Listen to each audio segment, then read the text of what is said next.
29 तारखेला मालेगाव तालुका पोलीस स्टेशनच्या हद्दीमध्ये मुंबई आग्रा महामार्गावर A1 सागर या हॉटेलच्या समोर 2 संशयित व्यक्ती या आमच्या पेट्रोलिंग पार्टीला आढळल्या। त्यांच्याकडील एका बॅगमध्ये झडती घेतली असता त्याच्यामध्ये साधारणतः 10 लाख रुपयाचा मुद्देमाल हा मिळून आलेला आहे। 500 रुपयाच्या 2000 नोटा त्या ठिकाणी होत्या। त्याचं व्हेरिफिकेशन केले असता त्या संपूर्ण नोटा ह्या बनावट असल्याचे निदर्शनास आलेले आहे।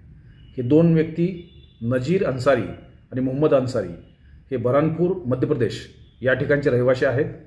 यांच्या कब्जातून संपूर्ण मुद्देमाल आणि 2 मोबाईल फोन हस्तगत करण्यात आलेले आहेत। या नोटा मध्य प्रदेशपेक्षा इतर राज्यातून आणलेल्या असाव्यात असा आतापर्यंतच्या तपासामध्ये काही गोष्टी समोर आलेल्या आहेत।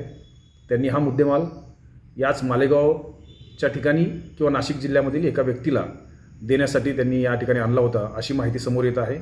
याबाबत मालेगाव तालुका पोलीस स्टेशनला गुन्हा दाखल करण्यात आलेला आहे। पोलीस स्टेशनचे प्रभारी अधिकारी प्रीतम चौधरी याबाबतचा अधिक तपास करत आहेत। आरोपींना 8 दिवसाचा PCR मिळालेला आहे।